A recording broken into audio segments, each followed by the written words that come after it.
If it's Friday, it's the final 4 days to the first-in-the-nation Republican primary, and Nikki Haley is ramping up her events and her attacks, hitting the trail and hitting frontrunner Donald Trump as he clinches another major endorsement.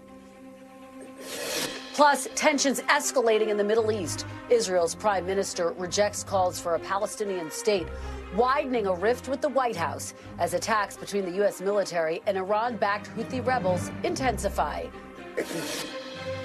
And Trump claims he saved the world from a nuclear holocaust and became the president for the brand. Those moments and more key takeaways from a newly released taped deposition that's part of the New York civil fraud case against the former president.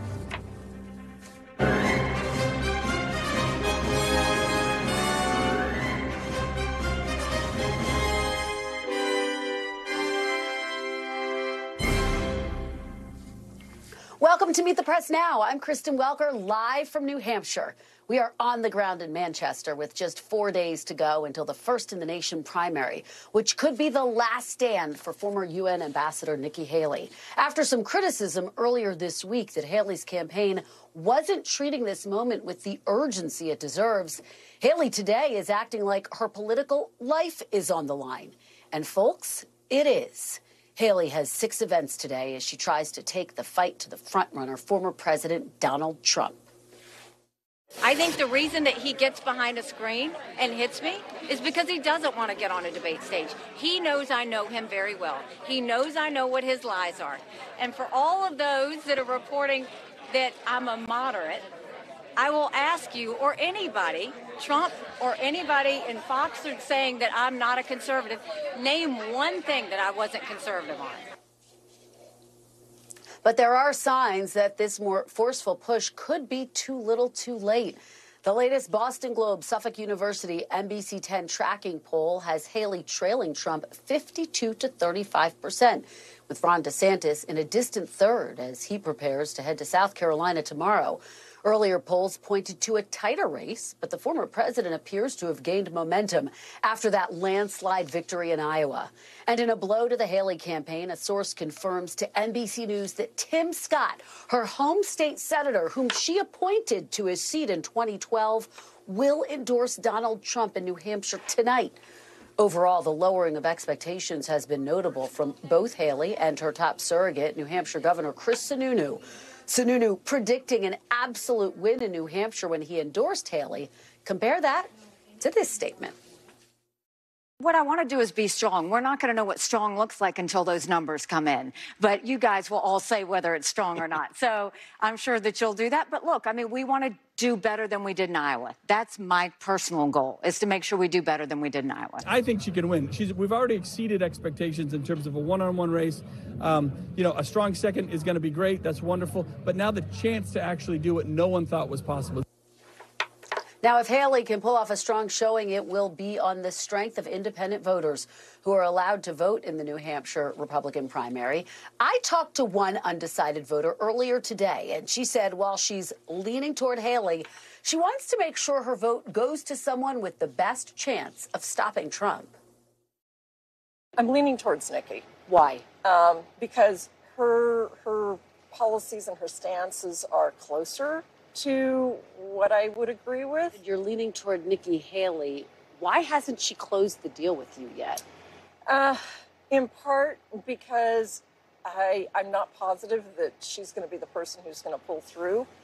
And if we're going to not have Trump in, then I need to have someone who's going to be able to rally the rest of the nation around them in a way that we can actually move forward and have it be a nomination that doesn't go to Trump. Our NBC News team is on the ground here in New Hampshire covering the final weekend of campaigning in this primary. Ali Vitale is following the Haley campaign in Manchester.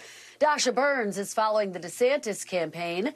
And Shaq Brewster is talking to Trump supporters in Seabrook. Ali, let me start with you first. Nikki Haley went to New Hampshire today with plenty of retail stops across the Granite State. I think I counted there about 6 of them, right? What is her closing message, and how is she responding to this criticism that she hasn't been barnstorming in a more robust way that her supporters want to see? Yeah, Nikki Haley is basically saying to those critics, watch what I'm going to do next. She has always said, underestimate me at your own cost. And certainly anyone who said she wasn't doing enough on the campaigning front is certainly going to have to eat their words based on what we've seen over the course of the last few days and certainly going into primary day next week. But Nikki Haley is doing this really delicate dance between being on offense, doing all of these retail stops, shaking as many hands as possible, while also being on offense to try to reframe this race as a race between her and Donald Trump, while also trying to tie Trump to Biden in the minds of voters. But she's also playing defense, because when you get within striking distance of the former president, he is known to counterpunch, and punch back he will. We're watching, at least what you pointed to at the beginning of the show, the fact that he's been tweeting or Xing about her. I'm not sure we've still decided on a verb for what that is on that social media platform, but he has certainly turned his fire on Haley, much like we saw him do to Ron DeSantis when DeSantis was the one in second place. And for Nikki Haley, while she's playing defense on that, continuing to remind folks of her conservative credentials, she is losing steam in the endorsement game. Now, I'm not one who believes that endorsements necessarily move votes, but it certainly does lend to the idea that the momentum is behind the candidate on the receiving end of them.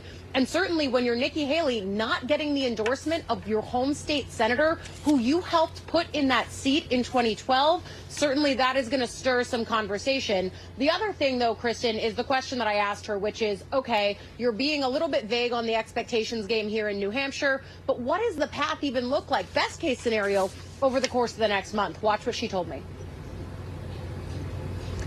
And Allie, I think that we do have some of that exchange with you and the former UN ambassador. So let's take a look at that exchange with Ali Vitale and Nikki Haley. Governor, can you detail sort of your best case scenario for the next month? Obviously, the best case is you win New Hampshire, but what does it look like after that? You know, I mean, the thing is, y'all have decided you want to talk about what the scenario is going to be. I have told you from the very beginning and been very consistent. I said I wanted to be strong in Iowa. I feel like we did that. We started at 2%. We ended with 20%. I was happy with that. I said we want to be stronger in New Hampshire. We're going to do that. We won't know what stronger is until the numbers come in. And then I want to be stronger than that in South Carolina.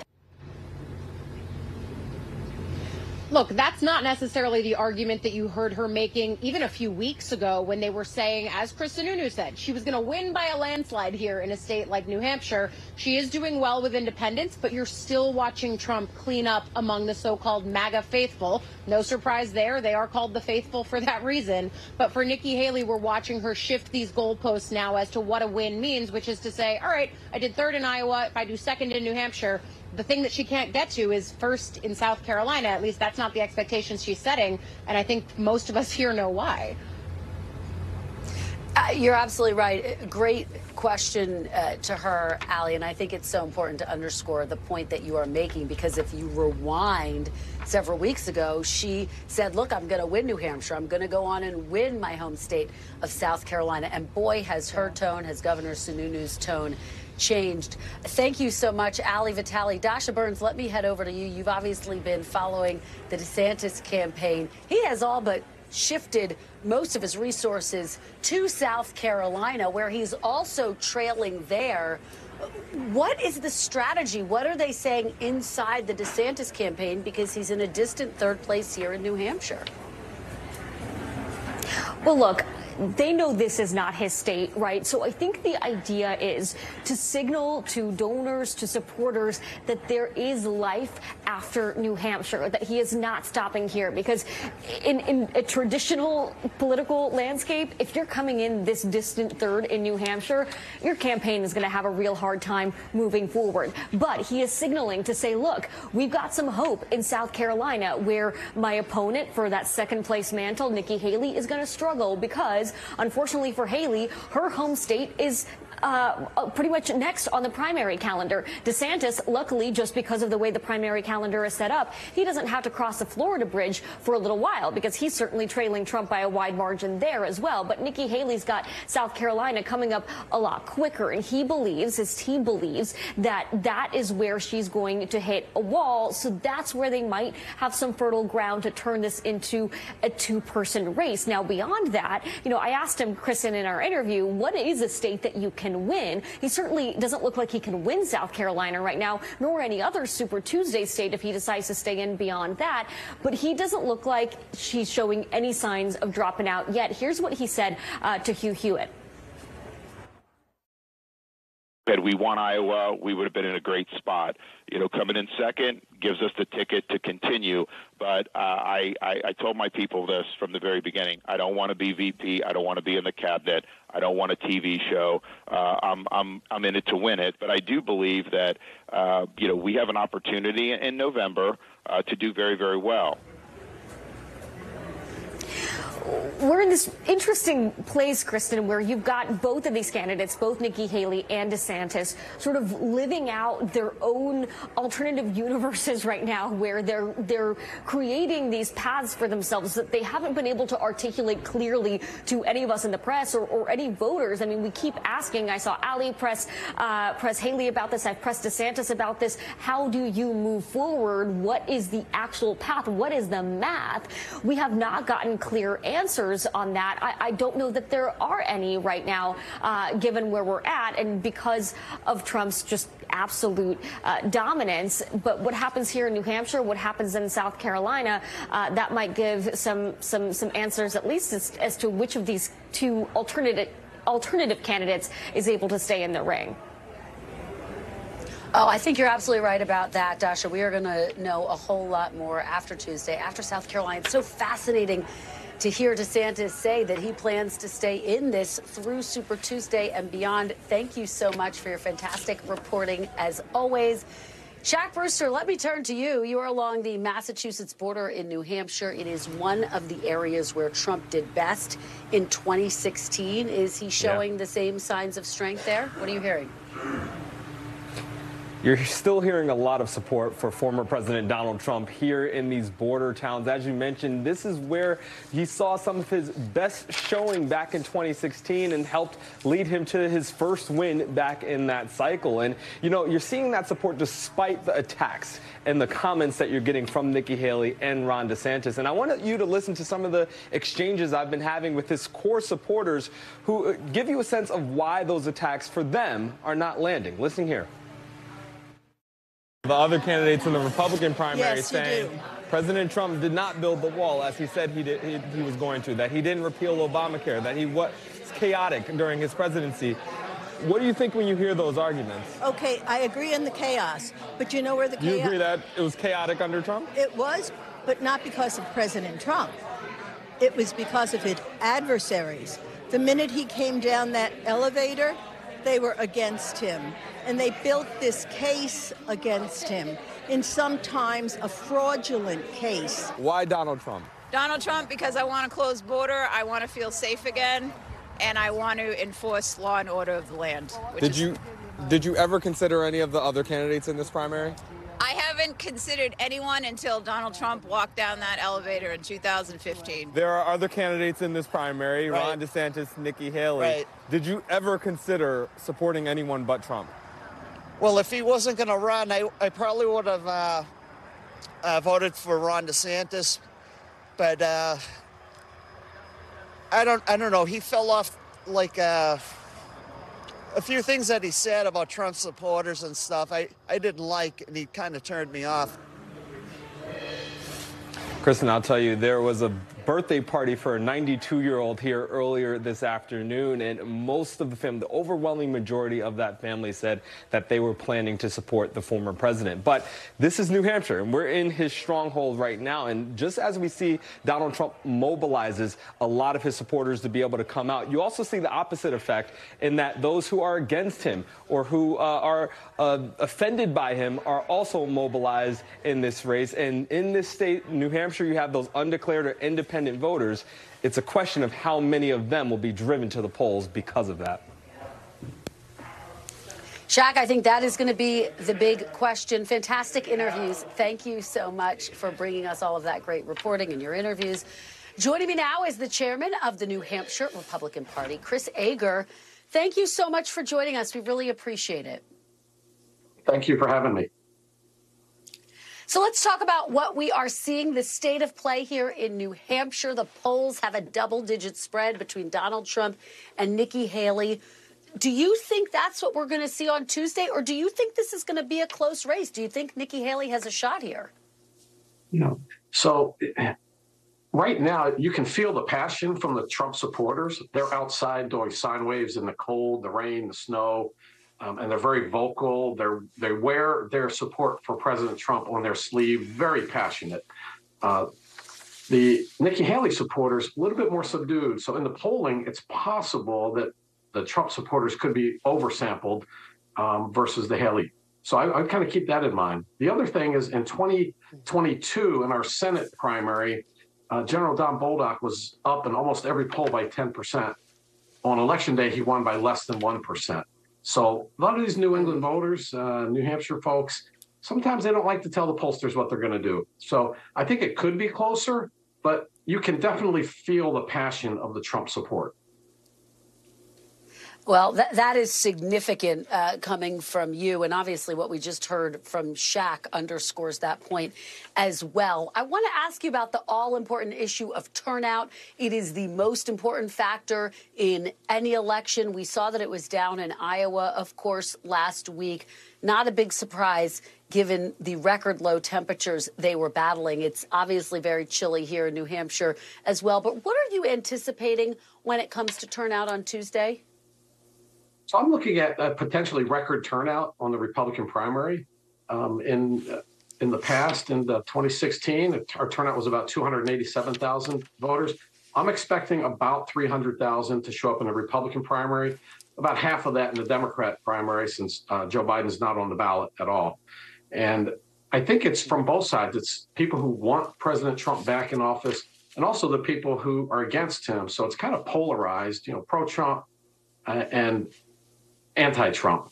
So both of those sides, I think, are going to have a big reason to come out and vote. And in New Hampshire, we have less than half of the population of Iowa, but we're likely going to be voting 3 times as many people. So it's a factor of 6 of the total participation increase over Iowa.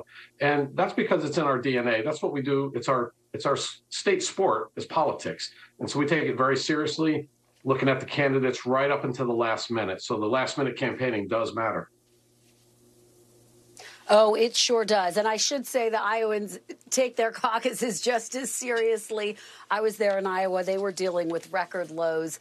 So it certainly was an extraordinary caucus night. I do want to play something that former President Trump said about the New Hampshire primary system this week and get your reaction on the other side. You got to change that rule, that law that allows Democrats to come down, and also this one-day deal where they can walk in and just sign up right away. Voter registration. You got to change this stuff, Sununu. Sununu's not doing his job. Now, quick little fact check there. Democrats would have to actually change their party affiliation by early October to be able to vote in the primary. But is there any discussion about changing the rules so that independents, for example, can't have crossover votes on primary night and vote in the Republican primary? Yes, there has been discussion of that. In New Hampshire, 30% of our registered voters are Democrat, 30% Republican, 40% are undeclared. That 40% can show up on Election Day and decide which ballot to pick. We've been doing that for over 40 years, and it hasn't really been a problem anywhere. In 2016, Donald Trump was likely the beneficiary of that. He won in a closer primary, and independents appeared to have voted in larger numbers for Donald Trump in 2016. So I'm kind of just to be clear. Yeah. Do you think it's going to change? Do you think this rule is ever going to change, or do you think it's just going to be something that folks talk about? I don't think it's going to change. It's served us very well. It's allowed us in New Hampshire the last 3 Republican presidential cycles to pick the eventual winner: John McCain, Mitt Romney, and Donald Trump.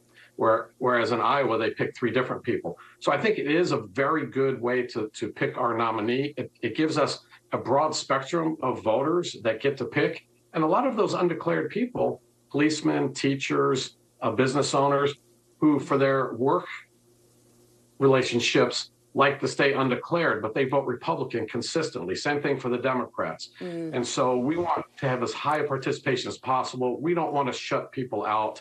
And there were very few Democrats that switched to Republican. about 3,500 before the October deadline. So it doesn't seem to be a problem. And, you know, this old Yankee conservative tradition, if it ain't broke, don't fix it. All right. Chris Ager, thank you so much for your time and your perspective. We are looking forward to Tuesday night. We'll be watching the results and returns come in very closely. Really appreciate it. And coming up, the other primary race in the Granite State as allies of President Biden try to secure him a win, even though he's not on the ballot here.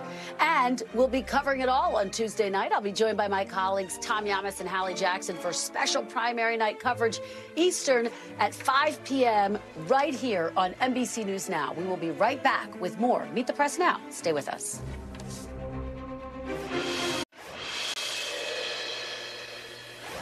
Welcome back. President Biden and Israeli Prime Minister Netanyahu spoke by phone today for the first time in almost a month. It comes the day after Netanyahu flatly rejected any push for the creation of a Palestinian state. The White House says today's call is part of the regular communication between the two leaders and not in response to the prime minister's recent comments. But it has been the U.S. policy for decades to work towards a two-state solution. And Netanyahu's dismissal of a Palestinian state is likely to deepen the growing divide between his government and the Biden administration. Joining me now to discuss this is Raf Sanchez in Tel Aviv. Raf, thank you so much for joining us. Really appreciate it. So let's delve a little bit more deeply into this phone call. What more did Netanyahu say? So, Kristen, Prime Minister Netanyahu has carved out a very successful three-decade career in Israeli politics by saying no to a Palestinian state, by presenting himself as the Israeli leader who's able to say no to the United States. In his words, saying no even to Israel's best friends. And he has been having this argument with Democratic presidents since Bill Clinton. It's interesting looking at the readout the White House gave of this phone call. As you know, Kristen, the president's time is one of the most precious commodities in Washington. And it sounds like President Biden focused on a couple of technical issues that would have big implications for the Palestinian people.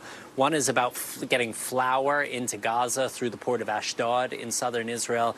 The other is about getting tax revenue to the Palestinian Authority in the occupied West Bank, trying to prevent an economic collapse there that could lead to a security situation, to more violence in the West Bank. So it may be that President Biden's national security team felt it was not worth repeating this argument at length when there are much more pressing issues going on right now in terms of life and death, literally, for Palestinians in Gaza.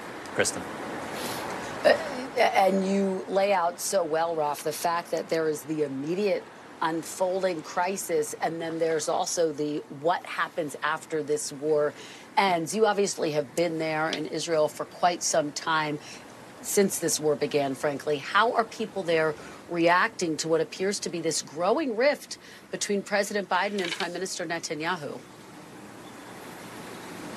Yeah, I think it's always uncomfortable for Israelis seeing tension between their own government and the government of their most important ally.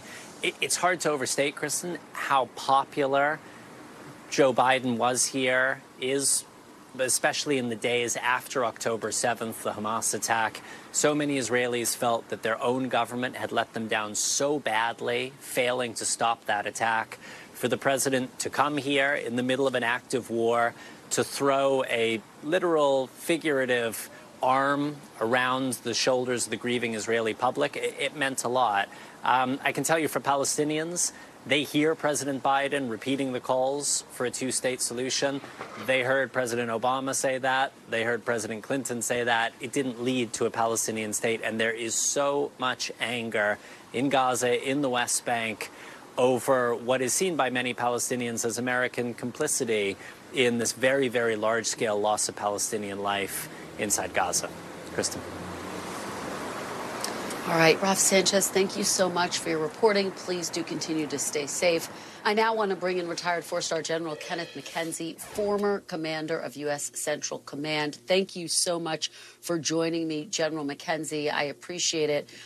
Let's talk about these tensions in the Middle East. President Biden conceded yesterday that the U.S. response to some of the attacks against U.S. forces has yet to deter the Houthis but that U.S. strikes will continue against them. These were eyebrow-raising comments. Can you take us inside the thinking of the military? From a military perspective, what other options are there to deter the Houthis? Well, the Houthis have been waging a very successful low to mid-intensity war for several months. Their stated policy is the destruction of Israel and the destruction of the United States. We should take them at their words that they actually believe that. They have not had a lot of success firing missiles into Israel. It's long range. Israel is very well defended. They have had better success, though, at attempting to close the vital Bab el-Mandeb Strait, which, as you know, if you go through the Suez Canal, you're going to go through the Bab el-Mandeb. And they've had some success now for a period of about 90 days, actually, beginning to shoot at unarmed civilian vessels there. And what they use are weapons that have been provided to them by Iran, which they re-engineer and make into even more effective weapons. So the Houthis are carrying out this contest and have been doing so for a while. Our response now is probably a little late. We might have been able to nip it in the bud had we acted earlier, but we're acting now. The thing to remember is this: the Houthis have a finite pile of weapons. And by weapons, I mean short-range ballistic missiles, I mean drones, and I mean land attack or cruise missiles that they can employ. They get them from Iran, they re-engineer them, and they employ them. We can reduce that by continuing to strike them. So the military theory of the case here would be, you need to continue to strike the Houthis. They will eventually understand that it's not in their best interest to continue this conflict, or we will remove all of their capabilities to do any of this. And apologies, I didn't mean to interrupt you. Is that what you would anticipate moving forward, that these strikes will continue at this same tempo, particularly given what we heard from President Biden yesterday? I think we had an opportunity a while back to stop this at a much lower level of engagement. We chose not to do that.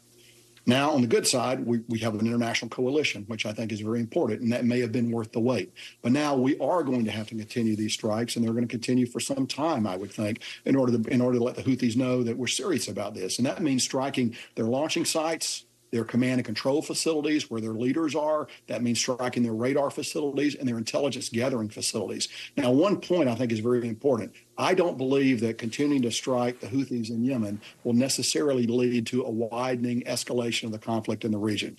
I don't think it is in Iran's best interest to do that. They're quite satisfied with what's happening in Yemen right now. And I think they will not view that as something that would require them to act directly against us to a greater degree than they already have, or to strike Israel. General McKenzie, let me follow up with you on that point, because a lot of people see what is happening and they say this is what a wider war looks like. What do you say to those who believe that a wider war is already underway? Well, so what has not happened is we have not had a major Lebanese Hezbollah attack out of Lebanon into Israel. As we know, they're the largest non-state military entity in the world. Thousands and thousands and thousands of very lethal capable missiles and drones. They have chosen not to employ those. The Lebanese Hezbollah has made a strategic decision, at least so far, not to enter the conflict. That's something that's very important and probably doesn't get enough play. At the same time, Iran has also withheld entering the conflict directly. That's also important. They have the capability to reach out and strike Israel with a few dozen, maybe more long-range missiles. Israel is probably well postured to defend themselves against that attack, but it would be a problem. An attack from Lebanon would be much more significant. But neither of those two entities have chosen to strike Israel. Certainly, strikes continue from the Houthis, but as we noted before, that's one away from Iran and doesn't directly engage them. It allows them to operate, cause pain, disrupt world markets, strike back at Israel, while still being at one remove from potential consequences. And of course, there's a civil war raging in Yemen. What is the incentive of the Houthis to continue these attacks? What are they looking for out of this? So I take the Houthis at their word. They're committed to the destruction of the state of Israel, and they're committed to the destruction of the United States. That's their basic policy.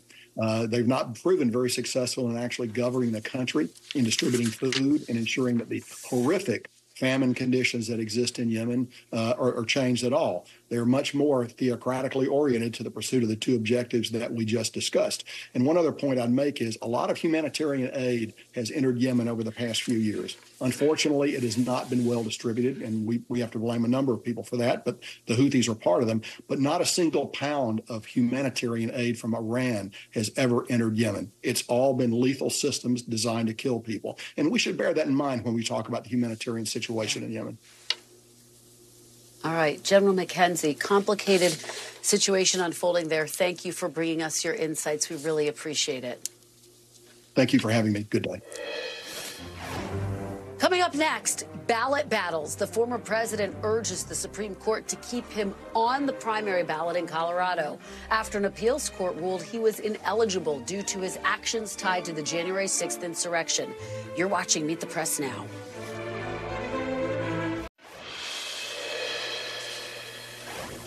Welcome back. As he hits the campaign trail here in New Hampshire, former President Trump is fighting to stay on the ballot in Colorado and potentially elsewhere. Mr. Trump and his attorneys filed their brief before the Supreme Court last night, urging it to overturn a Colorado appeals court ruling that would bar him from the ballot because of his actions tied to the January 6th insurrection.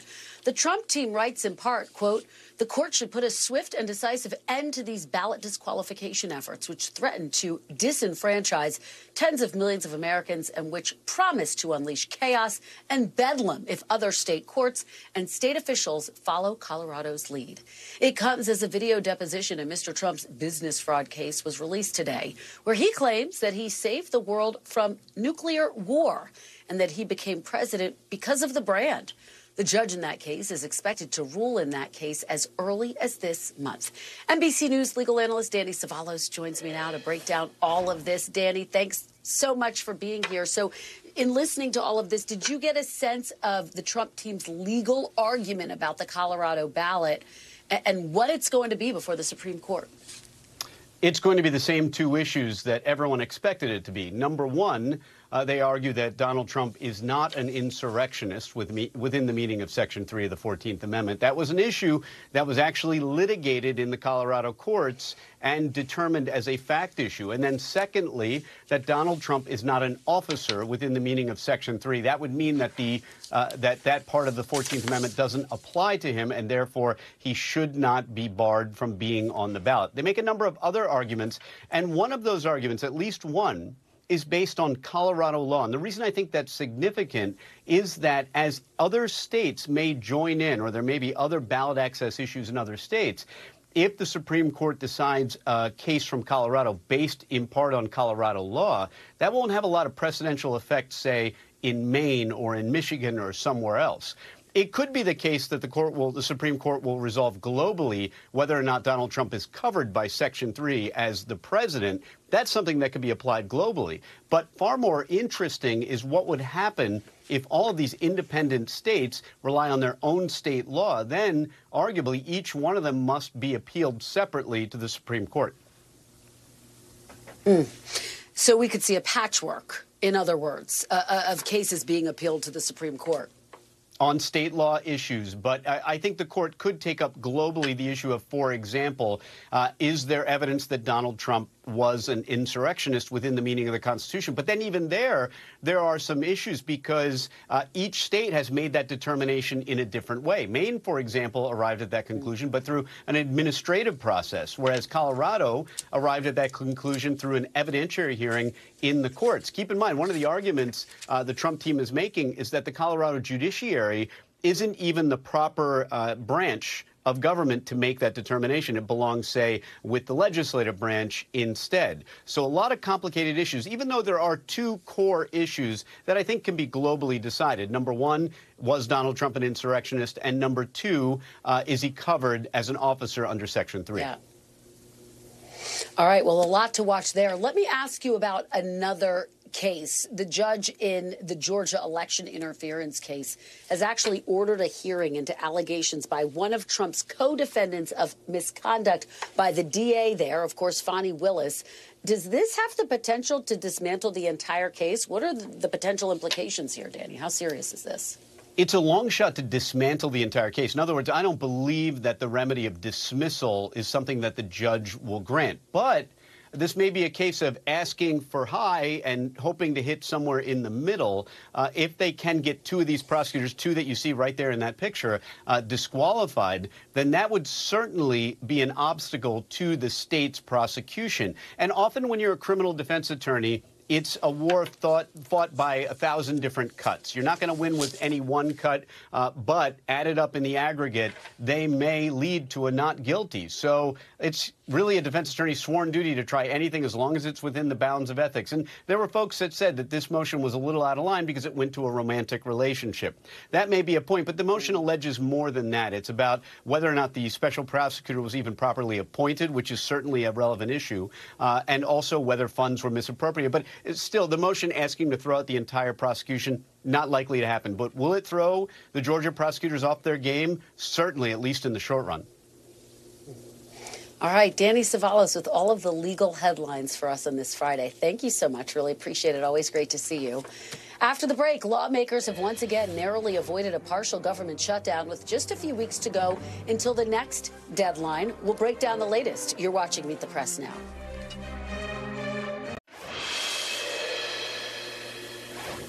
Welcome back. President Biden today signed the stopgap measure to keep the government funded for another couple of months after Congress voted late yesterday on a deal to avert a shutdown. For now, but there's an ongoing negotiation for a different funding deal, the supplemental spending bill that would provide additional aid to Ukraine and Israel and additional money for border security. If an agreement can be reached by Senate negotiators on what provisions will be included in that border security package. But Donald Trump is already urging Republicans to vote against it, posting on social media the GOP should not agree to any border deal that doesn't include everything they want. Joining me now to break it all down is NBC News Capitol Hill correspondent Ryan Nobles. Ryan, in these negotiations, one side almost never gets everything they want. So where do these talks stand to try to get this big aid package, aid to Israel, Ukraine, and the border? Is it going to happen? You know, Kristen, I really do think that this is maybe a once-in-a-generation opportunity to get all of these things done in one fell swoop. But it is just that fact that it is a once-in-a-generation opportunity that means that so many different things can go wrong to just blow the entire thing up. We're in a situation right now where there does seem to be some progress being made to try and convince conservative Republicans that the border package that Senate negotiators are working on is at least getting into the ballpark of what they will agree to then unlock this aid for Ukraine and Israel and the like. But the issue is the further you move that package to the right, then you start to lose the potential of more progressive Democrats who are already concerned about the situation at the border and these policies may be going too far, and also are concerned about things like aid to Israel without humanitarian conditions applied to it. So there's a lot of moving parts here. I do think that they are moving in the right direction, and we are starting to see even some conservative House Republicans suggest that this is a very unique opportunity that they have to try and get something done on the border. But there's a lot of work to be done between now and the potential of a bill being on the floor. And that is still going to happen behind the scenes here over the next week or so. You're absolutely right. Ryan, talk quickly, if you would, about former President Trump's influence in this process in the 2024 campaign. The fact that a lot of Republicans see this as a potential political gift to President Biden. Yeah, it's so funny, Kristen, we talk about the many things that could go wrong in these negotiations. Donald Trump may be the biggest thing that could go wrong. And even some Senate Republicans admitted to that this week, that he has the ability to just put out one of the posts on his Truth Social page and say that he doesn't like this package, and that will be enough for a whole legion of House Republicans just to step away because they do not want the toxic association with something that Donald Trump isn't in favor of. But I had an illuminating conversation this week with Texas Congressman Dan Crenshaw, who is by no means a liberal. He is conservative in every way, shape, or form. And he said that they should be using the election not as a reason not to support this package, but instead as a way to use it as leverage against Joe Biden. They know he needs it, and if they want to get something done, now is the time to strike. It's unclear yet whether or not his fellow House Republicans agree. We watch and we wait, and you run around the Capitol and bring us these great updates. Ryan Nobles, thank you so much for all of your fantastic reporting. Happy Friday. Thank you. Thanks, Kristen. And still to come, presidential candidate Dean Phillips talks to NBC News' Mike Memoli about his long-shot primary challenge against President Biden and the future of his candidacy after New Hampshire. That interview is next. You're watching Meet the Press now.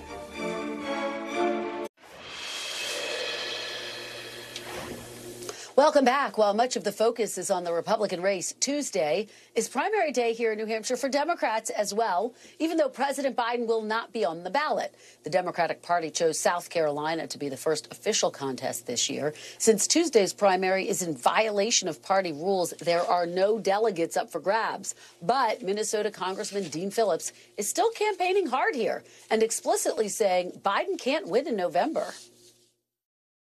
I have respect for President Biden, but he will not beat Donald Trump. I do believe Donald Trump is a great threat to this country. I can explain to you why. But at the end of the day, you know, we can't torpedo our country by trying to win for one of our parties. Joining me now is Mike Memoli, who has been following the Phillips campaign in New Hampshire. You had a chance to talk to Dean Phillips. So, Mike, break this down. What is he saying about his chances here in New Hampshire, particularly given the fact that he's not going to win any delegates? Well, Kristen, you're talking about the Republican race. It's all about suspense. Can Nikki Haley close the gap before Tuesday? For the Democratic side, this is all about the expectations game. What is the number that President Biden needs to hit, even with a write-in candidacy, to show that he's still a strong candidate for the party? For Dean Phillips, how much do you need to do when you look back to history? That's what Dean Phillips is doing. He's talking about more than a half century ago when Lyndon Johnson also was the incumbent, subject to a write-in candidacy, and his disappointing showing knocked him out of the race. Take a listen to where Dean Phillips says he needs to be on election night Tuesday. In 1968, of course, Gene McCarthy achieved 42% against a write-in candidate, President Johnson. Of course, you know what happened after that. And I think we're going to see something similar on the 23rd here in a few days. 42%, is that the number you've I'm saying we're going to see something where the incumbent president, a good man, is going to be shown to be very weak, not just in polls, but in practice. And if we're in the 20s, that would be extraordinary. So the polls have kind of been all over the place, Kristen. It depends when you ask the question, do you include President Biden, or do you leave it up to the voter to say that they're going to write him in? But one poll this week just had him in single digits, which would obviously be a disappointing showing. Dean Phillips is counting on some level on the same thing Nikki Haley is counting on, which is those swing voters, the undeclared voters who can pick which ballot they want on primary day. Kristen, the Secretary of State today made a prediction. He thinks there's going to be record turnout on the Republican side and only about 88,000 votes in the Democratic side. That would be a pretty low number, considering even with an incumbent in the White House running on the ballot. It sure would be, and it's such a fascinating part of this entire primary process. I'm glad you were able to sit down with the Congressman Mike Memoli. Thank you so much for bringing us your great interview.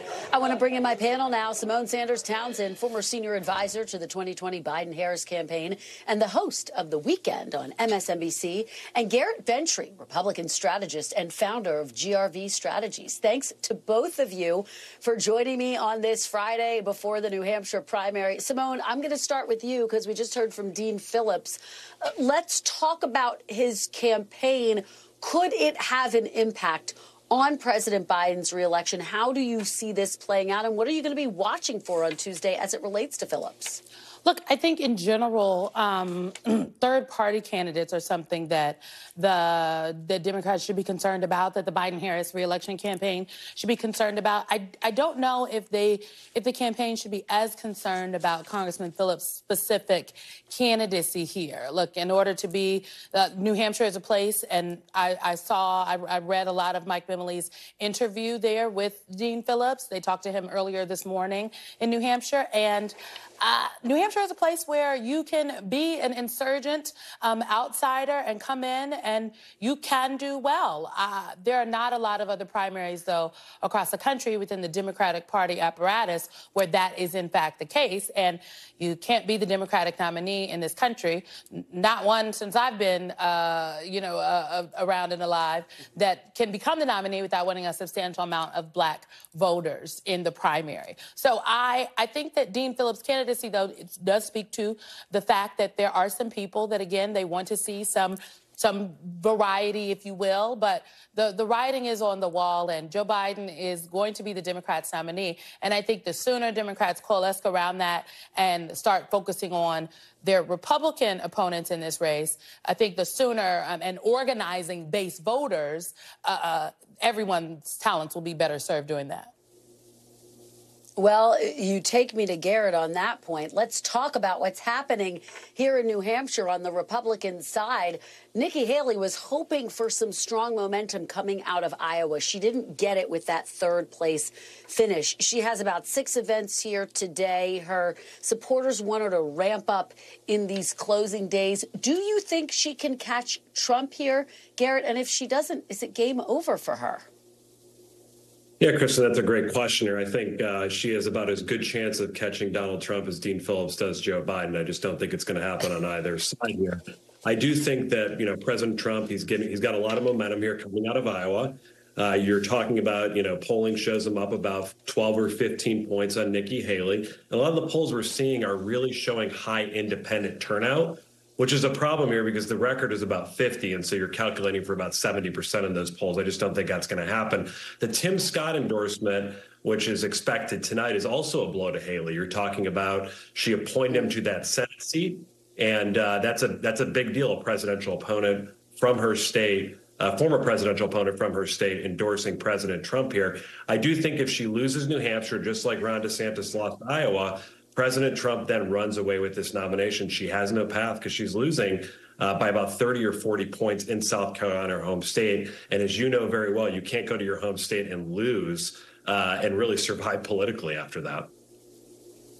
Symone, what about that? And what about the Tim Scott endorsement? You've obviously been watching this race unfold very closely. What occurred to you when you learned about Tim Scott's endorsement? And to Garrett's point, you really can't lose your home state. I mean, I'll be honest. Initially, when I heard about Senator Scott's endorsement, I wondered, what did Nikki Haley do to Tim Scott? And I say that because it is not necessary for Tim Scott to come out at this point in New Hampshire and endorse Trump. It's absolutely not necessary. And so this is something that is designed to be a blow to the former governor of South Carolina. And I don't know if the senator has an axe to grind or a point to be made, but he is definitely accomplishing whatever it is that is on his list. To Garrett's first point, there has not been a Democrat or a Republican who has won the primary, the nomination for their primary in their party's primary, and lost their home state. There have only been 2 presidents in our nation's history, in our recent history, that have lost their home state in a general election and gone on to win the presidency. One was Nixon. He wasn't even on the ballot in California that year. And the other was Donald Trump. He lost New York, but went on to be president in 2016. Nikki Haley is done if she can't win South Carolina, but she's not going to even get out of New Hampshire. If it's under 10 points, Kirsten, though, and to be clear, I think that it's still a little early. New Hampshire voters, notoriously, they make up their mind going into the ballot box. If she gets under 10 points, I think she survives to live another day. But she's not on the ballot in the Nevada caucus. Therefore, she will not get any delegates coming out of Nevada. The caucus is being ran by the Republican Party there. She's participating in the primary. And then she's going to lose South Carolina. So I don't really know where her math is and how this is a viable candidacy going forward. All right, well, that's an interesting benchmark. We'll be looking for those 10 points. Garrett, what do you make of that? And let's talk about the other candidate in this race, Ron DeSantis, because he's setting his sights on South Carolina. It's not his home state. His aides tell me they want to take the fight right to Nikki Haley's home state. Well, guess what? As you say, Trump has a double-digit lead there. What is the DeSantis path? Does he have one, Garrett? He has the Marianne Williamson path right now. He's done. There is no path for Ron DeSantis. You can't bank everything in Iowa, lose by 30 points. He's going to finish 3rd here in New Hampshire. And then again, if Nikki Haley stays in the race, he's probably going to finish 3rd there too. There's just no path forward. He's been bleeding, campaign donations. They've laid off a lot of staff here, and there's just no path forward. Donald Trump has dominated the primary here, and he's going to run away with this thing in New Hampshire, South Carolina, and then I think he secures the nomination easily in March. Symone, a lot of people have been speculating, what if Ron DeSantis weren't in the race right now? What if he decided to drop out already? Could that have made a difference for Nikki Haley, both in terms of momentum and in terms of potential votes? He's obviously not registering many votes here. What do you make of that? And we have about 30 seconds left. I think it really depends on if the candidates were willing to compete. Even if Ron DeSantis was not a factor, is Nikki Haley willing to compete? And history says in this primary, no. Just now, she started to hit Donald Trump even a little bit harder, but has not been willing to go right up to the line. And you cannot win a race without competing. And these candidates have not competed. All right. Well, what a great conversation, Symone and Garrett. Thank you. Appreciate it. Great to see both of you. We will be back Monday with more Meet the Press Now. And if it's Sunday, it's Meet the Press live from New Hampshire on your local NBC News station. I will have exclusive interviews with Governor Chris Sununu, Governor Ron DeSantis, and Senator Maggie Hassan. You do not want to miss this, folks. Chuck is going to be there with his analysis as well. And as we mentioned, we'll have special election night coverage starting at 5 p.m. on Tuesday right here on NBC News Now. The news continues with Hallie Jackson right now. Thanks for watching. Stay updated about breaking news and top stories on the NBC News app or follow us on social media.